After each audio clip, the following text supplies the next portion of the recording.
Have you ever noticed something strange about betrayal? Not the act itself, but the story that comes after it. Because when someone cheats, they almost never describe it the way it actually happened. They don't say, "I made a selfish decision." Instead, they say things like, "It just happened. We had a connection I couldn't ignore. I never planned it. It was destiny." And after hearing story after story from people who admitted they cheated on their partners, something interesting begins to appear. A pattern. Different people. Different relationships. Different situations. But the story they tell afterward sounds almost identical. It's almost as if the human mind follows a psychological script that transforms betrayal into something that feels understandable, even romantic. And once you start noticing this pattern, you realize something important. Cheating rarely begins in the bedroom. It begins months earlier, inside the mind.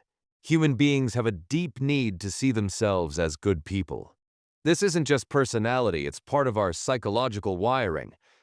But when someone does something that conflicts with that self-image, the brain faces a difficult choice. Either accept that you did something wrong, or change the story so it doesn't feel wrong anymore. And most people choose the second option. Psychologists call this cognitive dissonance reduction. When our actions clash with who we believe we are, the brain starts reshaping the narrative until the conflict disappears. So instead of seeing betrayal as a selfish choice, the mind reframes it as something emotional, complicated, even inevitable. The brain quietly tells itself, this wasn't betrayal. This was love. Notice the language people often use when explaining affairs. They say they fell in love. Not that they chose it. They say it was meant to be, as if destiny somehow arranged the whole situation. And this language matters, because words don't just describe reality. They reshape how we remember it. The more someone repeats a romantic explanation, the more their brain begins to accept that explanation as truth. Eventually, the story stops feeling like a justification. It becomes the person's reality. But long before betrayal happens, something else often appears. A psychological shift. It usually begins with subtle emotional distance. Small irritations start appearing where none existed before. Minor disagreements feel bigger than they used to. Moments that once felt normal suddenly start feeling disappointing. And slowly, the past begins to change. A relationship that once felt stable becomes remembered as lonely. A partner who once felt supportive becomes remembered as distant.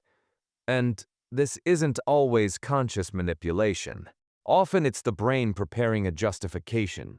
Because if someone is about to cross a line, their mind needs a story that makes the decision feel acceptable.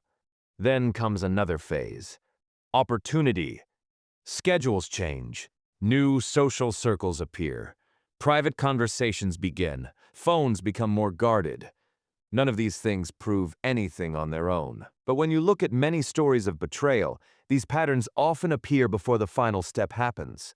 By the time the betrayal actually occurs, the mind has already created a narrative that explains it, which is why people say, "It just happened." But in reality, it rarely just happens. It's often the final step of a longer psychological process. There's also something happening deeper in the brain. Two systems constantly compete with each other.